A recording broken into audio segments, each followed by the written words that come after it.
who make it there and can make it back. Salutations and shit, folks. Welcome back to another episode of your favorite travel podcast, Travel and Shit, where I, your host, D. Carey, have an experiential conversation about the nuanced ways that travel intersects with regular life. And if you are watching on the YouTubes, you can see just how much of a hand talker I am. I don't think about it until I'm here. Right? Until I get in front of the camera and I do the little spiel, and then I keep feeling my hands moving, and it is now on my mind again. So if that's an issue, that's too bad. You're going to love it anyway. So welcome. I'm happy to hear you here, new or established. And if you are watching on the YouTubes, you will see that there is another beautiful face gracing your screens. I've got a guest. So to my lovely guest, hello, please introduce yourself. Hi, my name is Dominique, and I'm an air traffic controller and a mother, and I do some other little projects, but pretty much I'm here to talk about being an air traffic controller. So thank you. I'll start there. I don't know why air traffic controller seems like one of those jobs to me that like there are only 12 in the world. It just, it's, you don't ever really run into somebody and they be like, oh, so what do you do? You're waiting online, pay for some shit, and you just random conversation with a stranger, and I would never expect someone to tell me that they're an air traffic controller. Right. Are there as few of you as there are in my mind, or is it like, yes, there's plenty of people? Oh, I think currently there's only like 15,000 in America. The last time I checked, but that might be less now. We are definitely at a shortage, and we're definitely looking for people. So what are the requirements, I guess you would say, to get? They do have different requirements. So a lot of the bids that are normally open for the air traffic control job, it's a government job. Okay. And they have prior experience jobs. So like people that are military that do air traffic control usually can apply anytime. Mm-hmm. And then you can go to colleges like Embry-Riddle or like Beaver College and get a degree in air traffic, or mostly a lot of them get pilot's license and then come over to air traffic. Or you can go do like I did and take like a civil service exam and get picked up off the street with no experience. Oh, cool. But so, go ahead. No, I was just going to say there's a few. Okay. So what does that training look like? If they're hiring like former pilots and military personnel or people who specifically went to school for air traffic control, like what does that training process look like? So if you don't have the prior experience, you will have to go to an academy in Oklahoma. And depending on which type of air traffic you go into, either you do like en route or TRACON or terminal routes of air traffic. So that's 3 different levels. I can probably explain that a little bit more later. That depends on the time that you have to stay in Oklahoma. So when I initially went to Oklahoma, I went for en route, which is high altitude air traffic controlling. And I went there for basics, which taught me like different things about air traffic and planes and, just different like, icing, different elements that affect air traffic. And then after that, I went for 4 more months for training for en route. Oh. It was all paid training, so I was a little happy, but not really happy. So you said another 4 months. So that first training was 4 months? The first was 6 weeks. It was either 6 weeks or 8 weeks. I'm pretty sure it was only 6 weeks, and then I went for 4 months. Yeah, damn. I went in April, and I left in the first week of September. So yeah. God damn. Yeah. It was all paid training. The worst part was it was Oklahoma in the middle of the summer with the tornadoes and stuff. Okay. Not okay, but okay. That sucks. That's okay. That's a lot of freaking training. So you were saying that there are different tiers to training. Like what are those? Okay, so en route is again like high altitude. So most centers work en route. And so, okay, let me start from the ground. So you're on the ground, usually talking to a tower. And that's what everybody sees. Like before I became air traffic controller, I just thought, you're talking to the tower and you just go to the other tower. I didn't know there was people in between, you know? So you're at the tower and then the airplane takes off and about probably, depending on the airport, 2,000 or 3,000 feet in the air, you get switched to a TRACON. So I currently work at a TRACON. And then we usually transition the aircraft from departing to maybe 10,000 feet or 18,000 feet, depending on, again, where your airspace is. And then above that is where the centers take over, and then they work the airplanes up to like flight level 600, which is 60,000 feet. Okay. And then above that is military airspace, and we can't talk about it. But cool. Yes, so pretty much depending on where you are in the world, you'll be talking to a center or a TRACON or a tower. Okay. And so that's the different phases of the flight. So you need a little. Yes. No, you got me there. Okay. I would like to think I don't even think I know. I'm a universally curious person. I'm curious about just about any fucking thing. However, this is particularly of interest to me because it's one of those things that you interact so much with and you know absolutely nothing about. So hearing you say all of this is just, I thought that it was like one person in a dark room with a ton of panels and screens and buttons with like a white shirt. And I of course, envision like the worst, like, you know how men in white in short sleeve button-ups with ties, yes, are always like, are you really trustworthy? I feel like you're going to panic and not get this right. I don't know, something about the short sleeve shirt and the tie. But I envisioned it to be one person in a tower that is directing like everything. Like I wouldn't even have assumed that there are different control stations or control avenues, arenas, whatever's, I guess, departments, levels, tiers, if you will, to the flight. And I also would have thought that like you start with one and then unless you're like, oh, also, I guess another question is so do you only, this seems like a dumb question, but maybe not a dumb question. What is the range? Like how far do you control? So my current facility that I work at, we control, I would say, about 200 miles long and maybe 150 miles north and south.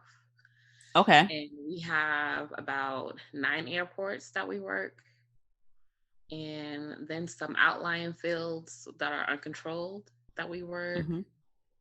And then we work a lot of military aircraft. Okay. We have like a thing called the MOA, which is where they practice drills and stuff in over our airspace. So we work that also. And then we have a lot of restricted airspace around us. So where you can't fly most of the time. Okay. So does that kind of vary by region? Like by so we have a lot of military bases here. So actually where I work now is the cradle of aviation for military. Oh. Pretty much all the people come here for the Navy to learn how to fly helicopters and planes. Oh. So work a lot of those trainers. La-di-da. That's cool. Yeah. Well, okay. It's cool. Right. It depends on which area.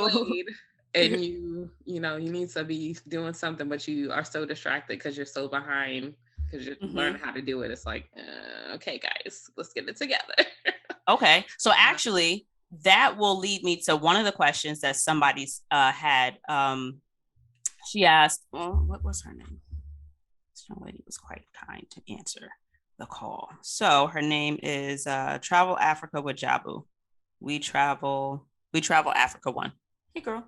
So her question was, I listened to an audio clip yesterday of an ATC getting mad at a pilot because he was moving too slow for takeoff, and she told him to get out of the way so other air traffic could take off. Her question: so what if he refuses to get out the way? So what like do you do when people don't follow directions? Like they're assholes in every industry. Yes. What do you do when people just don't follow your orders? Well, if they don't follow our orders, we can give them a warning and they have to call the facility and we pretty much write them up. And then they file it with the it goes against their pilot license, so they could lose their license. Ooh. Yeah. Okay. Sounds reasonable. Play around and find out. Yeah, basically, because I mean, you're responsible. Well, my assumption is you guys are like the second most important person to the pilot, right? So in my tier of importance to who has my life in their hands, I'm thinking first the pilot, then I'm thinking air traffic control. Yes. Maybe the flight attendants. In my mind, I'm thinking more so the other passengers, because if they fuck up, I feel like things can go so wrong. Yeah. A flight attendant, they kind of, I would hope, would support each other, like where one of them drops the ball, another person kind of steps in. I trust them more to just do what it needs to do and like whatever. But okay, so how is that a fair assumption? Is that an accurate assumption? I would say yes, because honestly, as controllers, a lot, like I told you before, a lot of them go to pilot school, so that becomes beneficial when there's situations like, say a pilot, say it's like a single engine plane, so it might be one pilot in there, and not in a big commercial airplane. Okay. And that pilot only has a passenger or somebody or their kid in the plane, and they go unconscious or something. That person can get on the radio and say, "Hey, I'm in this airplane and I need help." And then some of the controllers may have experience with that plane, and they can tell them exactly what to do. You know, press this button. Right. I don't have that experience. I don't dream of flying a plane. Okay. Not your bag. No, probably not. Okay. But, you know, like some people do teach lessons on the weekends, you know. So some have commercial, like flew for Delta or you know, before they started working here, so they have a lot of knowledge about the bigger airplanes and stuff that could happen. They can jump in and be like, okay, did you try this, did you try that? Yeah. You know, or even assist somebody. Like I'll call somebody, be like, hey, they got a Cessna that lost their left engine. You know, how can, you know, tell me what to tell them, you know? Okay. So for sure, the pilot and then us, if we are there to assist them. But not all the planes talk to air traffic control. And that's where it can become an issue for like if they need help. So some will just call us up out of the blue and be like, hey, we need help, mayday, mayday, mayday. And we're like, you know, where are you or whatever. I have to find the airplane or find who they're by to get them help and stuff like that. But yeah. Wait, so how, pray tell, do they randomly call you? I guess, so that's another kind of question I had. Are you guys always, I guess the partial answer to that is like, I'm working through the question in my mind as I talk to you, which you're probably picking up on. So the assumption that, because I put together my questions based on what my assumptions were, right? So now that I'm hearing that there are 3 different tiers, that your elevation, or what's the correct word? Your altitude, I guess. What's it called? Altitude. Yes. Okay. Altitude. So your altitude is going to kind of dictate whom you speak with. Right. Is there ever a time where a plane is not in contact with air traffic control, or is there always? No. So there's different classes of airspace. There's A, B, C, D, E, F, G, H. Okay. I. Oh. Depending on the class of airspace is whether they have to talk. So like Class G airspace is an uncontrolled airport and they don't have to talk to you, you know, so they can take off and land however many times they want. Who is they? Like it's usually like weekend warriors, as we call them. You know, your grandpa got an airplane. He likes to crop dust and stuff like that. He takes up from the airport, crop dust the field and comes back, you know. Some people have runways on their land and they never talk Okay. to you. They just come out and then you'll get somebody say, hey, did you know that there's somebody down here 200 feet? You're like, nope, but thanks for telling us, you know, so we could call traffic for the other airplanes in the area. Huh. So those people, is it that they are limited to a certain altitude so that they don't Okay, Yeah. I feel better now. I was starting to get a little worried. It was getting around tense. the airports, it'll be like Class B airspace, and they'll have like there's a map, and then the Okay. map tells them like, okay, you can fly here and do this at these altitudes, and if you're at this altitude, you need to talk to this person on this frequency. And then like that's how they'll know to call, and they can't enter like certain spaces without talking to air traffic control, or even altitudes. Like if they're over 17,999 feet, they have to be talking to somebody. Okay. But below that, they don't in the certain spaces. Okay, so as long as you're within a certain radius of an airport, there is a certain altitude at which you are required to then get in contact with air traffic control for what I would assume to be obvious reasons. Most airports. Yes, but some of the airports are not controlled. Like we have a few airports in our airspace that aren't controlled, so they can just pop up and close in the air. And then because of the rest of the classification of our airspace, they'll have to call us through certain spots. That just seems like it makes y'all life more difficult for no reason. That's the difficult part. I don't even work there, and I see that sounds like a very terrible idea. Like it's just you guys have more. Okay, so following up with this, it seems that is making me feel like, okay, those are, I guess you could say, unaccounted for or unforeseen, not substances, interactions, problems. They're like little things that you don't expect to happen, right? So what do you do when stuff like that happens? Like, how do you navigate around that? And why is that even a thing? Like, what protections are there for you guys? Because you guys are responsible for a lot. So why is it that, I guess not why is it, that's more of like a policy question, but how do they, I guess, train or have you guys combat that or work around surprises like that? So a lot of that is the onus is on the pilot. So again, with the pilot's license, when they're training for their license, they have to know the class airspaces, know the frequencies, know how to read the maps. So say if they're gonna go on a cross-country trip, they need to know, okay, when I'm in Texas, I need to talk to this person. In this space, I don't need to talk to anybody. But when I get to Alabama, I need to talk to this person at this frequency. When I get to Florida, I need to talk to this person. Okay, I'm down in South Florida and I don't need to talk to anybody because I'm near this airport and I see it and they know I see it inland, you know? Or you have like Delta who's leaving my airport and then they're going to be climbing up to like 36,000 feet. They're going to talk to us. They're going to talk to Jacksonville Center. They're going to talk to Atlanta Center. They're going to talk to Atlanta TRACON and they're going to talk to Atlanta Tower. Okay. And that whole way they're going to talk to somebody. And so I assume that your average commercial flight, right? They're never going to be out of contact with air traffic because of the altitudes that they're going to be at. Yes. And also pretty much it's kind of the insurance that they're going to get all the traffic alerts and stuff that they need. They're not going to, you know, you wouldn't want to be on a Southwest flight and then you see like a plane coming at you that they don't know about, you know? Right. Like when they fly the little blimps and stuff like that, you know? Oh, do they report to y'all too? I guess depending on how high up they go, right? It makes sense. Yeah, they'll have to let us know because a lot of, you know, they can't control where the blimp is going, so it's gonna float to wherever the. Oh, they don't fly; they just ascend, kind of thing. They just.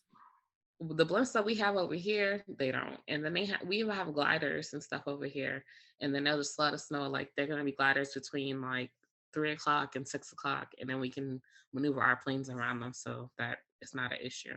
Y'all gotta work around random stuff like that. Weather, birds. Right, that's enough. Stacks. Stuff that you can't control. Yeah. Y'all, I did not know this. This is making the sky seem a lot more treacherous than I already Yeah, it's a Yeah. lot. And it's one of those things where people will always say, oh, you're so much safer in the sky. The likelihood of you getting You are into an though. accident. Yes. Yes. Data, statistics, numbers mean things. However, blimps, gliders. And then you don't think about how many things are actually in the air, in the sky until conversations. For me, I can't speak to everybody. I wouldn't think about all these things. Like, for example, when I think of things in the sky, I'm thinking like, oh, go zip lining, but you don't need to contact nobody. You're still attached to the ground to some extent. Things like paragliding, parasailing, hot air balloons. I assume they communicate with you guys. Mm-hmm.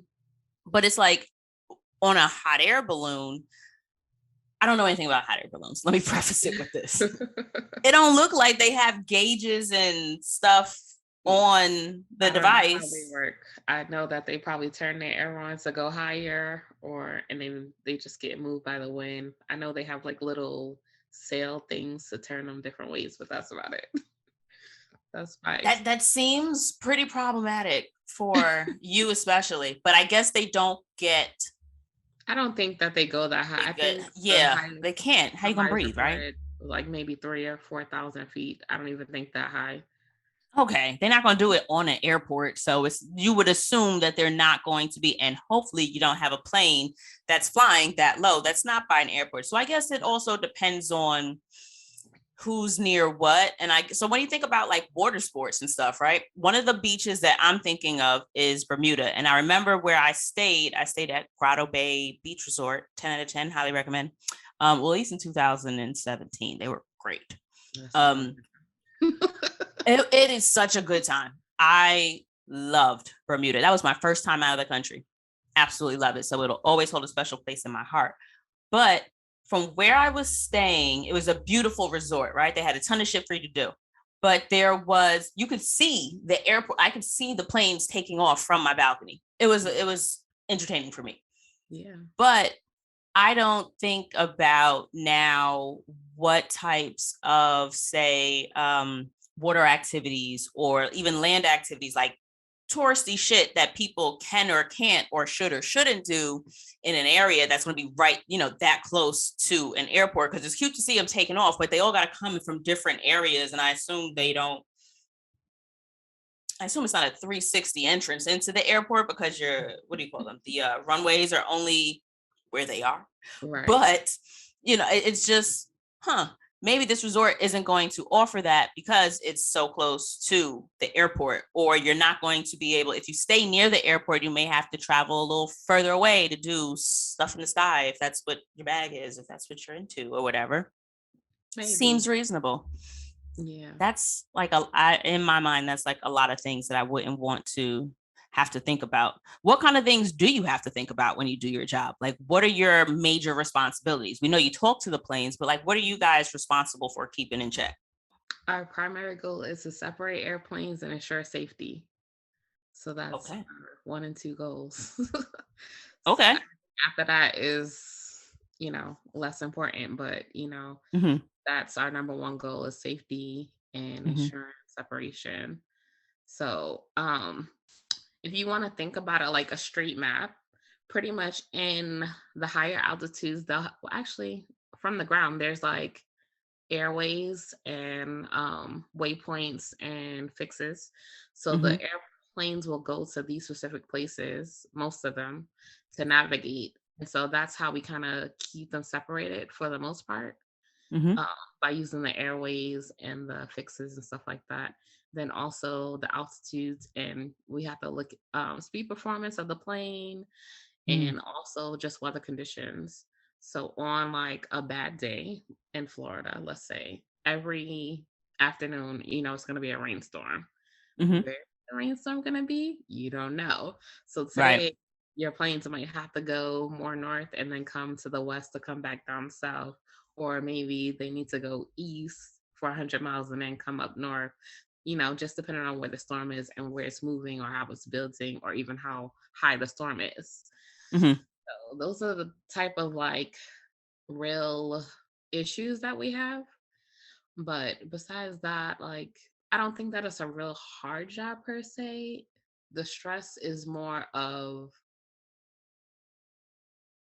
people. People. And then the plane secondary. So Okay. if you have like, so I said where I work, it's a big training area. Hmm. So the other problem with that is there's okay, like people from Iraq will come here and train. So then there's a language barrier, right? So Okay. imagine trying to learn English and learn how to Yeah. fly a plane, and then Yikes. listen to us and be like thinking about, did she say turn left? And what is Yeah. left? What is left? Which direction is left, actually?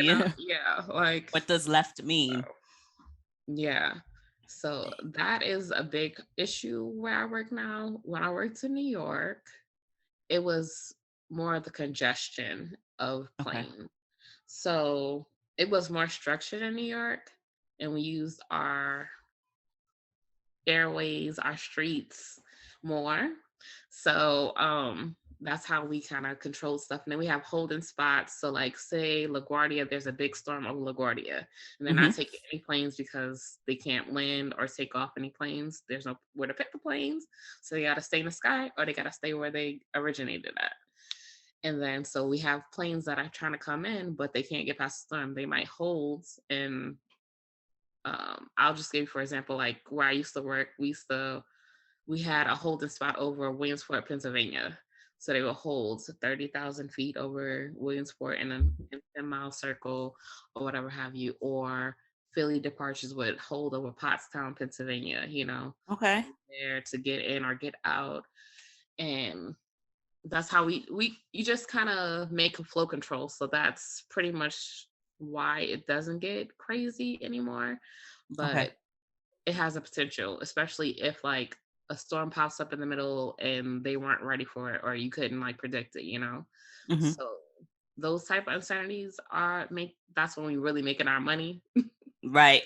You working for your check those That's days. what you train for. So when you come from Oklahoma, you don't just start working. You do start working with the planes, but you still at your facility, you'll train again. Shadow and So stuff. you'll Okay. train on each position for a certain amount of hours, depending on your facility level and the complexity and the Hmm. volume. They'll give you they might give you 100 hours to train on this one position. And then they Oh, might give wow. you 200 hours to train on the next position. So you're still Mhm. training and all of that stuff until you get to a level of efficiency where your trainer believes that you Okay. got it, and your supervisor is going to have to check up. So it's a lot of checks and balances to get to the final products. Hmm. uh, but yeah, so when you get to it, you're like, oh, like I've seen this before, I can do this, all of that stuff. So that's why I don't say it's really stressful. You got a lot of training. Okay. So what does the room look like? You were talking about different positions. What kind of positions are there? And does that vary based on the tier that you are? Yes, that is. So Okay. I can talk to you about Traycon, and I can talk to you about the center I used to be at. Hmm. So now I work at the Traycon. So we pretty much work. And that's the middle one.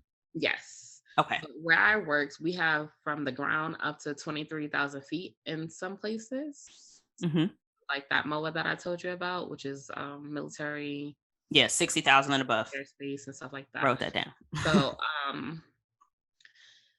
in my building, we have a flight data, which is putting in flight plans or like a minute altitudes and stuff like that for the flight plans. Pretty much they are giving you the information to each sector that's going to work a plane, like what they should be expecting for that plane to come through, the call sign, the type of the aircraft, where they're coming from, where they're going to, what altitude they need.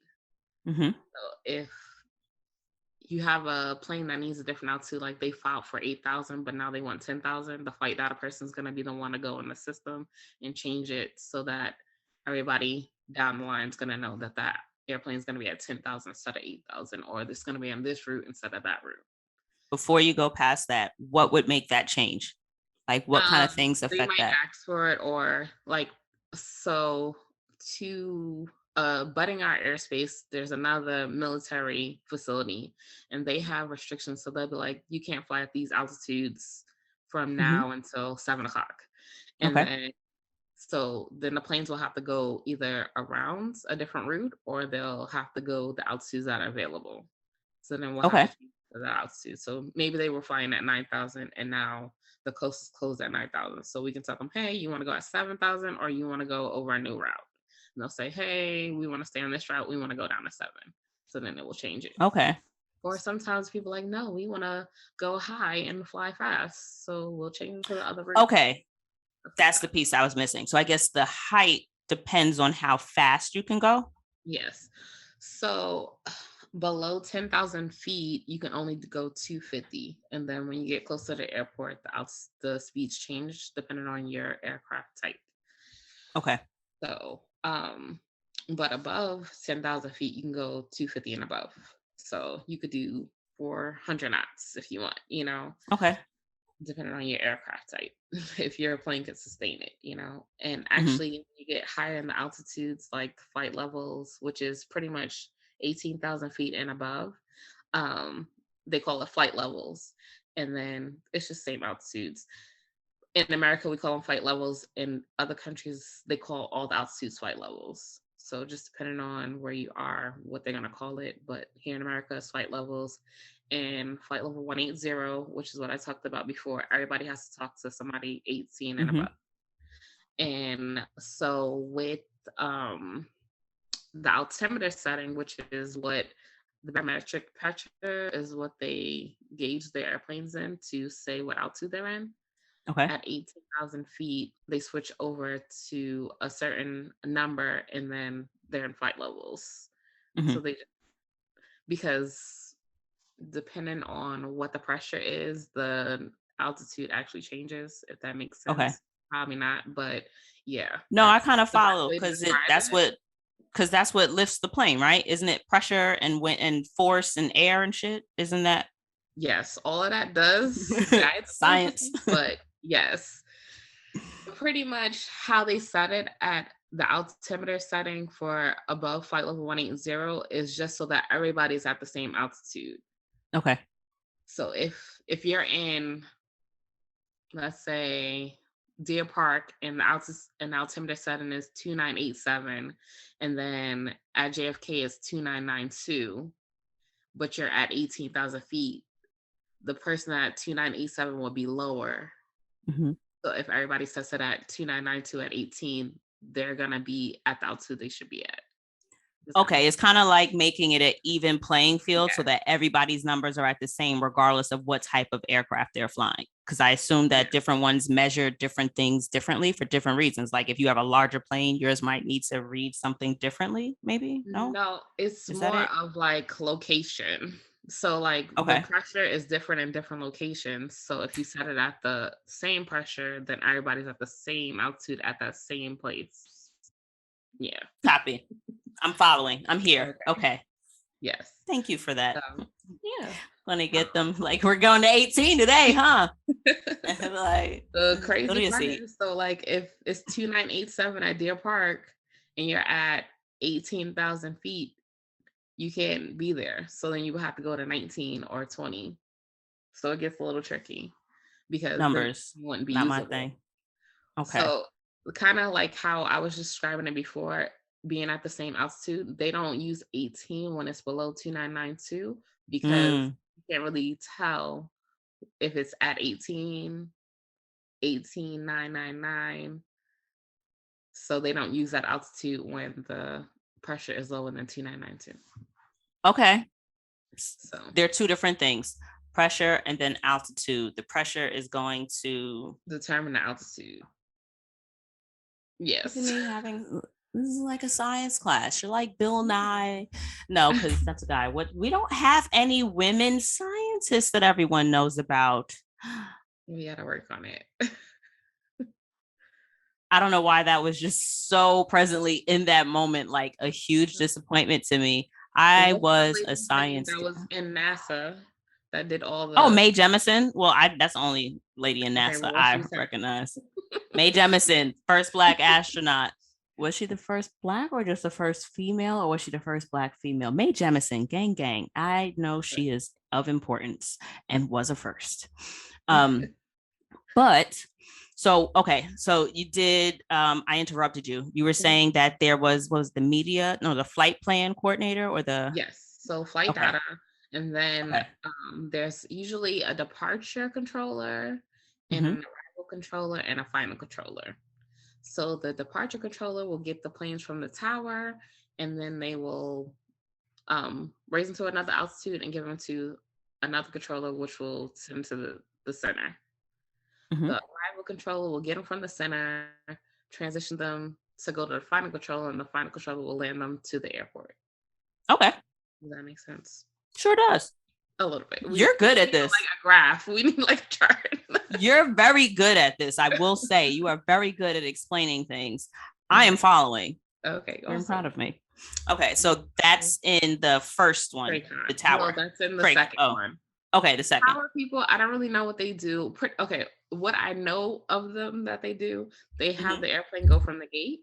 They talk to them and tell them what ways to get to the runway. Then they clear them, take off, and then they switch into us.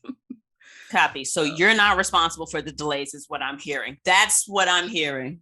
We're not really. So, you know, we can get to that too, how the media has been dragging air traffic controllers for delays and everybody getting their flights canceled and stuff like that. They're saying that it's a shortage, but they're not talking about how they let all those pilots go and they don't have no pilots to fly the planes. Hello. I heard about that. I was going to get to that since you mentioned pilots ended up doing that. But since we're there now, how do we end up with delays outside of rain, right? Because that was somewhat of another question somebody had asked. I knew that it wasn't a real question because it was my uncle. He was just being rambunctious, if you will. But what it was, why am I sitting here on the runway? Like, you would assume that so his commentary, not me, this was him. You're supposed to be able to direct high volume movement of aircraft, even in an emergency, which yes. However, there are going to be things that get in the way. When I think of or whenever my flight is delayed, a lot of the gate agents, shout out to y'all, because people are disgusting. Like, people treat service people so wild. And I never understood how you can be disgusting and then ask for something in the same breath. Like, that never made sense to me, but it's not my thing. But I shout out to them because they will, for the most part, at least the last couple of flights that I've been on, I can't think of one where I haven't had an idea of why we were delayed. It's either going to be weather, it's either snowing, raining, doing something wherever the plane was coming from. So it got to us late because it left late, or something like we're looking for a gate, or we are, they got to clean this plane off, or they generally do a decent job of telling you what it is. And most of the times it is weather related. What other reasons are planes delayed, and why would that be air traffic control? Like, I don't understand why they blame y'all. Well, the reasons that we have delays that we'll take accountability for is really nothing, because we can't control the weather. Right.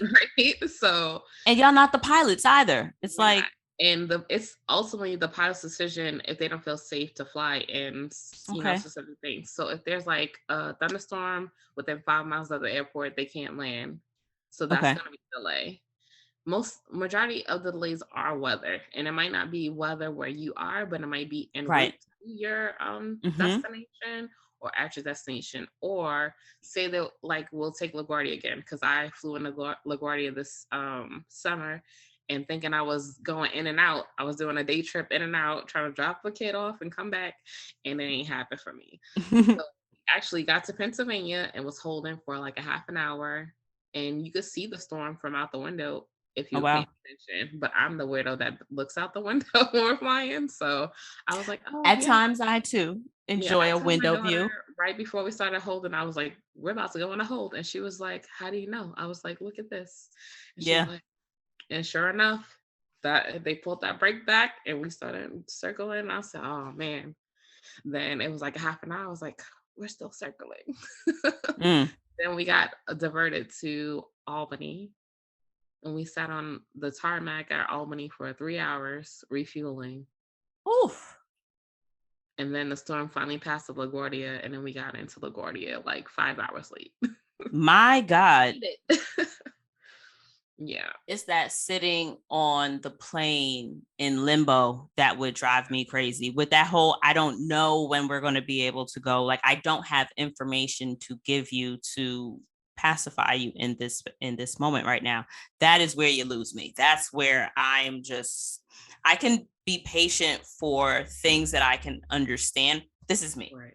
I'm speaking for myself. I am not a patient person, but I tend to have patience with situations that I know are generally outside of my control, in the sense that I can understand them. Like, I'm patient with kids because I understand children to have no life experience. So they're supposed to be assholes. It's beholden to the adults to guide them into, peopling appropriately.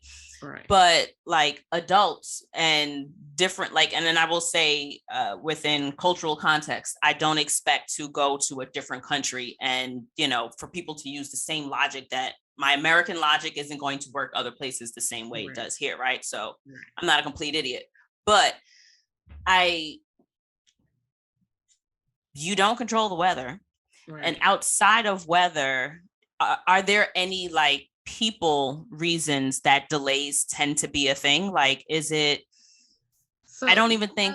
Go ahead. We do. So especially, so during COVID, we had shifts where it was like you could only work with certain people certain hours so that everybody was protected. But think about it. If I get COVID on my crew of 5 people, now you got 5 less people to work. And how y'all gonna rotate the other people in? So now you're gonna have to stop services for the shifts that we would have been at work, and then readjust or whatever. How now you might have 4 people on a shift, but only you need 4 positions open. So now nobody's getting breaks. So they're gonna have to find a way to curtail it so that at least 2 people getting breaks and the 2 people can relieve them. Yeah. So, but I think we did a really good job at my facility, at least, getting through that year and a half of COVID craziness. That's my next question. But for you. Now what was the ripple effect is still going, because we still had these rules up until recently where if somebody around you, like if my daughter had COVID, now I got to stay home for 14 days. So now my crew is down a person. Now, what if 2 other people, because it was the summertime, are on vacation? So now, what can we do? Can we not do practice approaches? Can we only take this amount of airplanes for this hour? Like, what can we do that keeps it safe? Because at the end of the day, it's always insurance safety. So yes, people get upset, but like, if there's no places to put the planes at the airports because the other planes couldn't get out in time because of the weather, now it's going to be delays, and those delays are going to ripple because there might be a plane in Houston trying to get to Tampa and they can't get there because the Tampa plane was delayed getting in there, because there was no spots to land and park. Right. Get the people at the plane or move the luggage around. So those are the kind of like little things I guess we could take blame for, but not really, Right. And no, because the problem didn't originate with you. Like, I feel like if you weren't the source of the problem, you don't deserve to take blame. Now, if you are, oh no, that even my follow-up wouldn't even follow with what I'm actually thinking, because then I'm like, well, if you're responsible for fixing, if you're responsible for fixing the problem, I still don't think you necessarily take blame per se. I think the blame only falls in the space after the fix. Did it work? Did it not work? That is on you then. Like, did your fix work? Did it not work? Yeah. Being late is one thing. A delay, more efficient to make it work if it didn't work. Right. It's like, it's not your fault it's delayed, but if you're like, it's not my fault that somebody on my staff is late, but if my fix for the person being late now causes like, okay, well, now this department isn't manned, or this desk is empty because I didn't allocate who I did have, or I didn't move things around. Okay, that's my fault. But the delay, that don't got nothing to do with me. I'm doing my best with what I have. Now, if I fuck up with what I have and don't manage that appropriately, we'll make a talk. So what was COVID like for you guys? Was it like, and what does your shift look like? Is it like a 9 to 5 kind of thing? Like, no. Okay. Don't girl. Most of us have rotated shifts. So I work like 2 nights, 2 either like day kind of semi-day. Like I'll give you an example. Like 2:30 to 10:30, 1:30 to 9:30, 7:30 to 3:30, 5:30 to 2, and then an overnight shift. Yeah, those are long shifts. Why those Well, 8 times? hours, but it's just the like you're never really catching up because your body doesn't have a real sleep pattern. Why do they do that? I don't know. Yeah, that just seems like it's setting y'all up to be behind. Like if you had something consistent, like people, there are plenty of people who love shift work. Like I feel like shift work really, well, I mean, in the sense, right, that it is a consistent shift. Like if I always worked the night shift, if I always worked a 9 to what was the ungodly hour, or like what did you say, like 1 to 9, 1:30 to 9:30. Like if that was always my bag, if that's always my shift, I can acclimate to that. You know what I mean? Like I can work around that. The rest of my life can make sense around that window of time. But like, does it are you 5 days a week? Yes, I am. Okay. So the thing is that there's in the rotation. Okay, so like I have Monday, Tuesdays off, but then like these people might have Tuesday, Wednesdays, Wednesday, Thursdays, Thursday, Fridays, Friday, Saturdays, Saturday, Sundays, Sunday, Monday. So that's what the rotation is. So your first night is your later night, and then it gradually goes up until you get to your midnight shift, and then that's your weekend. That kind of sucks. Yes. Very much. But there are some people that work straight, well, a week of days, a week of nights, a week of days, a week of nights. But that sucks too, because now the first week you're all on days, your body's up 5 o'clock. Yeah. And then the next week you're like, oh, I don't gotta be to work until 2:30. And then you gotta go back the next week, back to the morning shift. It's like, kill me. Yeah. Damn. But that's why I think it's the best way to keep like everybody kind of like moving along with the shift work. But like, so when I worked in New York, they had somebody that would just work straight mids, but then they still had to rotate through. Like there need to be 5 groups of those people too, and then don't let them get for everybody else. Now they got to come in for a day shift overtime. Their body is all whacked.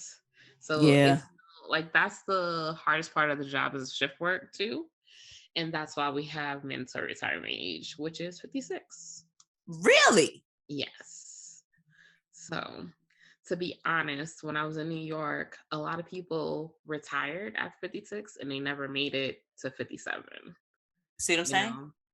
I'm here in Florida, people are retiring early. Like they'll retire at 48. And I see people last week at a party. I was like, oh my gosh, you look younger than when you was working. You aging backwards, which is awesome. But it just shows you like the stress that the shift work is putting on your body. Or like people have diabetes. That's a big thing in or high cholesterol because we just eat snacks. Yeah. Snack table. Terrible. You can't have a regular eating cycle. You can't have a regular sleep cycle. There's so many basic life things that seem to be so difficult to maintain. Exactly. It's not even as simple as like, oh, well, I can't, who's going to take my kids to school? Or that fucking sucks. But like, stuff that keeps you alive. You know what I mean? It's not like, oh, how am I going to manage doctor's appointments, or how am I going to manage grooming, hair, nails, things that people deserve. Things that people deserve. It's like, so my body doesn't function if I don't sleep. my body doesn't function if I don't eat. I can't do that in a way that is sustainable for this type of work if so what makes the job appealing? It sounds like there's like a I lot love the of job. You know, I didn't go to college for this. So the fact that it stumbled upon me and I loved it when I got into it, I was just like, thank you, God. I 'Cause love when people love their job. I'm so it's happy so for you. awesome. Like it's just you see so much fun stuff, and then like Really? I'm like a weirdo that I'll look at the planes and I'll be like, oh, that's an Embraer, you know, like my kids, if you see them with me and we're outside, they'll be like, oh, mommy, it's a helicopter. What kind of helicopter is that? You know? So we're kind of weirdos like that. But That's not weird. so I like that type of stuff. Mm-hmm. It was awesome just because and then another thing that appealed me to when I did learn about it, I was like, oh, there's not a lot of black people or women. So that kind of was like my nudge too, like, you know, I'm gonna be but the one. on the other side of that, it was a lot of Yeah. controversy and a lot of stuff that I had to go through because people think that, you know, women don't know what they're doing and people are stupid. So that was another journey that's why when I say the job is stressful with the people, Yeah. that was one of the Yeah. stresses.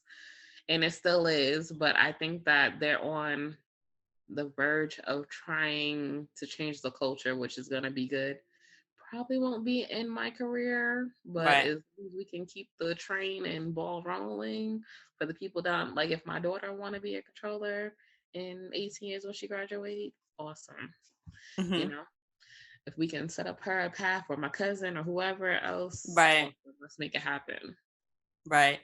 So what is there since it's out at 56, is there like a window that you have to join? Like, is there a cutoff? So Okay. you will have to be hired by your 31st birthday. Because you can Out go the at water 50. for me. Yeah, girl. we passed that. 31st birthday, and you can retire 20 years at 50 or 25 years at any age. Okay. And then mandatory at 56. So not bad.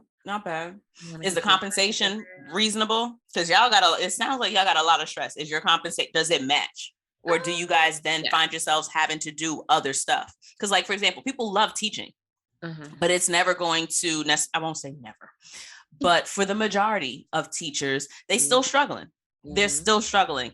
I saw a woman I was on Twitter, and this woman posted her pay stub. Yes, she did redact the sensitive information, but she was in the UK, and shorty made like $1,600. And this was, I want to say, during COVID, when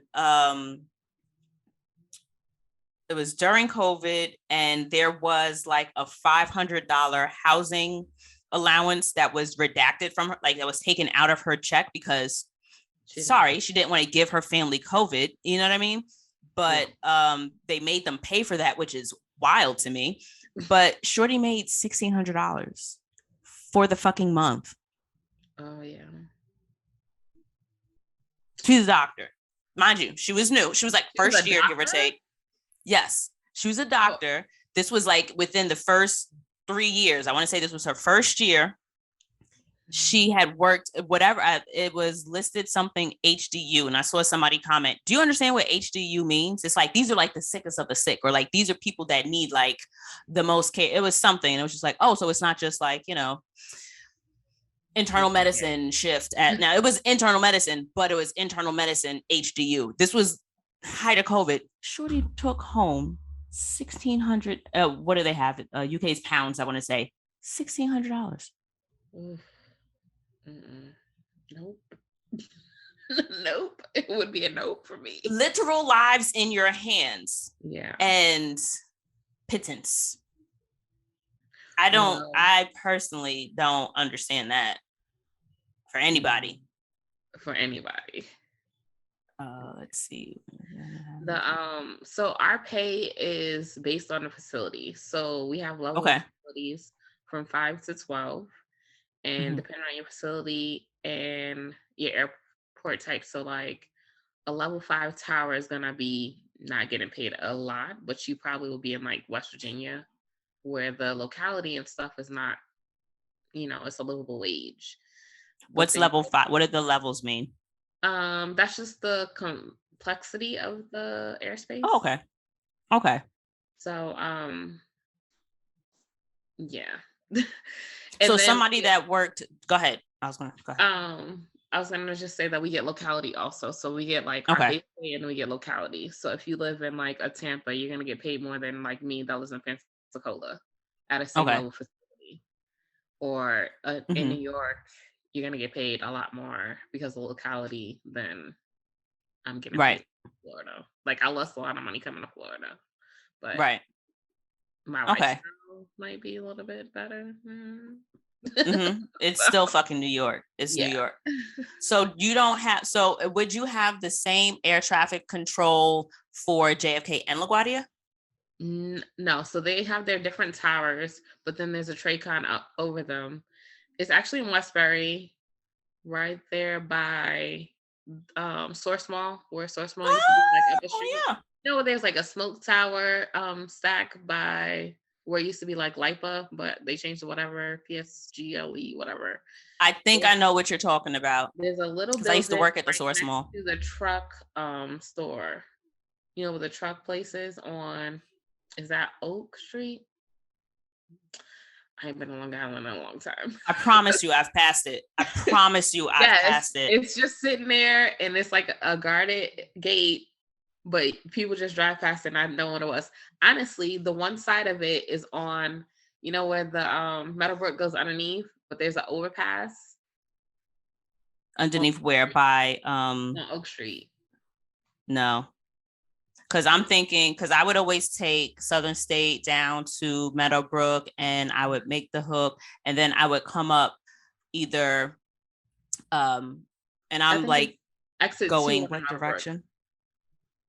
It's 2 or 3 on Meadowbrook, but to go to Oak Street.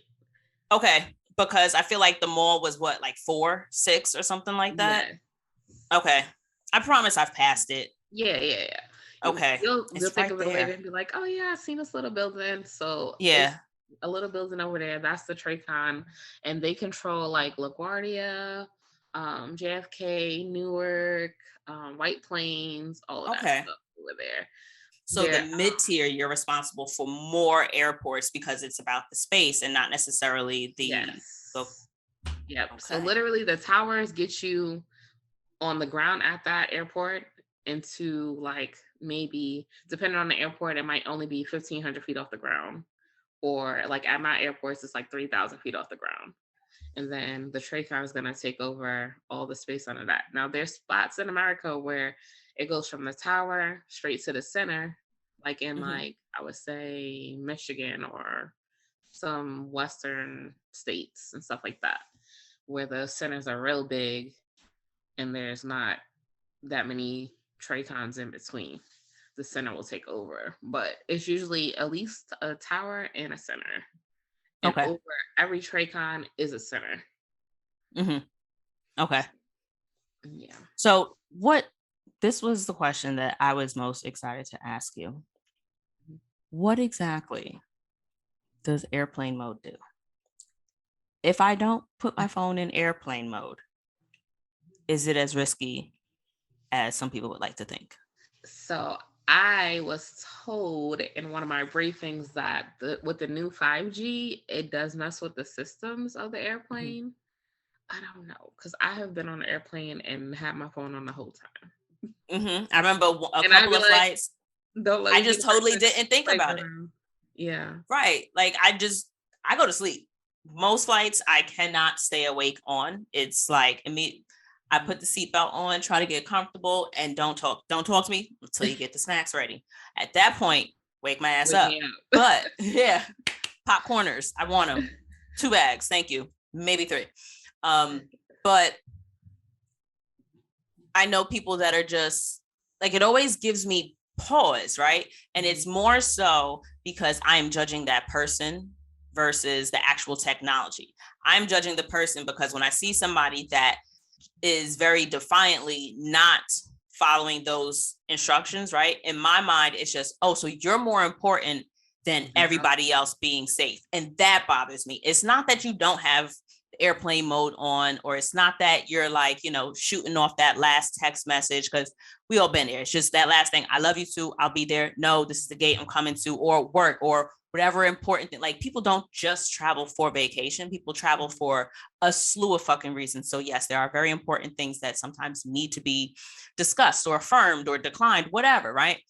But in my mind, it's not about like, oh, the type of device or this that you have and you have this or what all is important, but it's just like, my guy, I care about coming home to my man. I care about seeing my nanas. You know what I mean? So don't fuck with that. And when people are just like, so it don't do nothing, or don't worry about it, or it's just, well, why is it that you get to decide that for everybody? What if you're fucking wrong? What if you're wrong? I don't know. I'm not trying to find out though. But honestly, exactly. I don't have a real answer because I don't know. But I would definitely ask a pilot that answer. Mm-hmm. Because they would know better.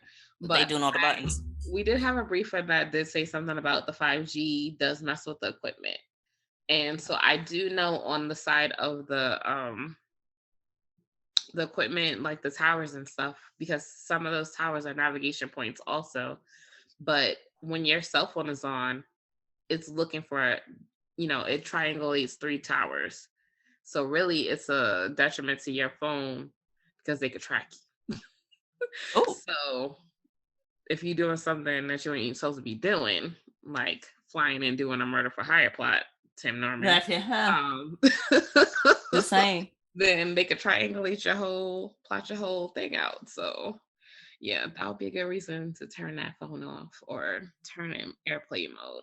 But so I can just imagine if the new 5G equipment is interacting with the flight plans and the GPS in the plane, that could be interference. So I don't know. I'm gonna say I can't give you 100% answer on that, but a pilot would definitely know better, especially with them doing the new upgrades to 5G everywhere. So okay.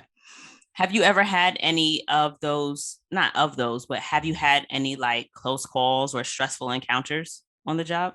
Yes, I've had situations where planes have not with me crashed, but maybe crashed in the next sector after, and then they do an investigation, pull you in and be like, hey, like this plane crashed here, and this is what you said to the plane, or they went through your airspace but you never talked to them, or stuff like that. Or even just calling, like, you can see targets and stuff on our radar, so it might be like, this target is not talking to anybody but it's going down rapidly, like that's weird.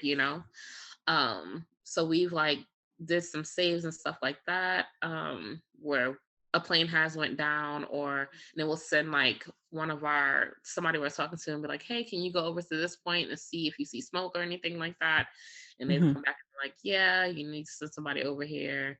And then like the ambulance and the cops in that location and be like, hey, we had a plane go down or a helicopter go down, XYZ place, like send somebody out there. Yes. And I have had coworkers who have been working like in weather conditions and stuff like that. We are required to tell them what we see, but our weather radar doesn't always give us accurate depictions of the weather. Terrible. Right. So we kind of rely on the pilots to say, like, like, I'm seeing this on my radar. Can you tell me what's out there? And then we get like more up-to-date accounts of what's going on, but not always you have a plane to give that to you. So I've had coworkers who have worked planes and then know about the weather and the plane has gone down. You don't sleep at night for a couple of months and go to therapy. Yeah, that sucks. Yeah, those are the times we don't like to see often, which for the most part we don't. Some crashes you can't control, like they might have come off one of those uncontrolled airports and never talked to anybody and crashed on takeoff, or crashed when they landed because their gear wasn't down. So yeah. a How lot of many crashes aren't like anything anybody could do, you know. right. We've Or never it's had any, I've never, knock on wood, had any mid-air collisions where I pit two planes together. oh, this real wood here. Actually hit. Say again. Oh. Oh, that was real wood. I got you. I was Yeah. knocking some wicker. That ain't gonna help. I got you. So, you know, and hopefully in these next 13 years Yeah. that I'm gonna be working, I don't ever have that. But it does happen, Mhm. but a lot of it doesn't happen in America. I think because we do such extensive training. In other Okay. countries, you'll see that, and then there might be some other stuff involved in that, and then they just say it was this in other countries. Copy. So So the number of flights that you do, say, in a day, what would like mm, proportionately, do you do more commercial flights that you deal with or um, more no, not here where private? I work in my facility now. The bulk of our traffic is military trainers. Okay. So So it's location based, basically. It's what's yeah, over there. yes. Okay. So in certain areas, you'll deal more so with like private planes, helicopters, and just Mhm. people doing weird people things under the wait, I wrote it down. Flight levels. Yeah, Yeah, 18,000. Yeah. yeah, yeah. Okay. Okay. So that's not, I guess it's not terrible. Which do you have a preference for which you end up dealing with? So I liked the en route because it was more structured, but I think my job is fun where in the TRACON because like you really do have to think sometimes on the fly, like, okay, I got this weather here, pretty much my whole airspace. So like now I have to start thinking outside the box and being like, all right, if I take this guy, do this, that path works, then now I'm rerouting everybody this way. But these planes can't go because they're going to hit this MOA or what, you know? So it's like no day is the same. Oh, So I like that. kind of going like, you know, like, oh, you know, I worked all these. So at the military trainer schools, they have groups of classes. So I don't know how often they come in. It feels like maybe every 3 months there's a new class, and you can Mhm. tell when a new class comes. Instructor. You gotta be like, I need the instructor only to talk. It's Copy. like, you know, Baby. herding Shh. cats sometimes. Where's the adult? Come on, put your daddy on the phone. Right. Where's your mommy today? Like, you know, I said this, not this. I told you to go Hmm. left, you went right, the other left. You You're know? right. That's my favorite one. Not that one. Not No, that one. try again, try again. Yeah. So that part of it excites me. So it's not like, you know, you go to work. You know, some days you go in, you're like, oh, it was like a rough day. But, Okay. you know, tomorrow when you come in, it's not gonna be, it could be The like same. best Yeah. day. Or it could be like, okay, well, that day was terrible, but like let's make it better because we learned something from yesterday. So I Hmm. feel like also like every day is a new experience. So like it's building on the knowledge that you have from the day before because of your experiences, you know. Okay. So So I think it's a fair assumption to say that air traffic controllers are relatively decent, if not better than relatively decent at making quick decisions, like yeah. thinking on the fly, like, okay, this isn't going to work, follow up. It's not like, let me call this person and see what I need to do. No, That you don't got the time for chain of that. command, I would assume, is a little bit more lax, a little looser, because you don't Yeah, necessarily, like with certain decisions, I would if assume, there's no? high profile people coming through, you know, we're gonna have people from, you know, like say when the president comes in, they're gonna Hmm. have a team come in before him, and then they're Hmm. gonna be like, y'all can't say this, y'all can't do this, y'all can't do that. But besides that, normal everyday traffic, no, you know, unless you have an issue, you don't really need the supervisors. They just there. Okay. So it sounds like we need to Like, get you a supervisor role. But no, you like your no, job. I So don't then want it. no. I don't want Yeah. it. Okay. Same. I don't want no more responsibility than I already got. So my No, last like question for you. We'll go for being it. a supervisor in my job, like you don't talk to the planes. Mm, You know, like you only do like 8 hours talking to the planes, and that wouldn't be fun. That's when I okay. probably like, I hate this job. Copy. I'm just so happy you like what you do. Yeah. I love when people enjoy their work. It's like you do so much of your life is work. Yes. Most of us want to like it. You know what I mean? I don't think the majority of us want to go in knowing that we don't like it here, but we have to do it anyway. So Right. my heart is always a little warmer talking to people that actually like their jobs. Mhm. And so my last question for you is, knowing what you know, because of the work you do, are there any things that you would think that you do normally than the average person, or that you do differently now that you didn't do before you became aware of air traffic and all the things that go on behind the curtain in the sky, if you will? Um, I think that working as an air traffic controller for these few years, well, half my career at this point, it makes me look a little bit deeper into the picture. You know, like some people be Mm, like, oh, like you go to a store and the person's cranky, but like you don't know that the last right, person they just dealt with spit on them, you know? right. So I kind of look deeper into the picture and be like, you know, like this could have happened, or you know, or Mm-hmm, like somebody's getting off the exit on the interstate and they see that there's a line, but they like go on the other lane, and then they wait mm-hmm, for the last thing and then shoot over. mm-hmm. But maybe that person wasn't paying attention to the directions, didn't know that they need to get off that exit. You know, so I kind of like give people more benefit of the doubt now, and I don't take things as personal, you know, Okay.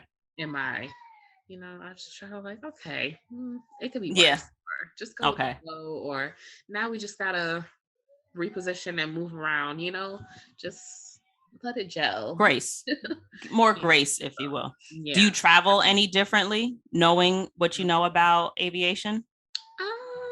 No, I know some of the things that when you're flying and they do like different sounds on the planes. So like I listen for some of them when I'm on the planes. But Mm-hmm. with my lifestyle and my household setup, I don't be traveling as much as I would like to. Okay. But give me like 3 more years on one of these kids. And then I'm out. I'm Okay. planning right now, 2026. I got 8 trips set up. There we go. There we Yeah. go. Yeah. Dom, thank you. Thank you so much for joining me. I am like, I feel like next time I get on a plane, I'm gonna be like, I know you're gonna change talking to people at 18,000 feet. So did you know this? 18C? I bet you didn't. I did. Thank you so much for joining me. Travel is so much more than vacation again, y'all. Yeah. There are actually people I won't say in the sky because you're not technically in the sky with us, but there are so many little hands and so many eyes and so many, not little hands, but big hands.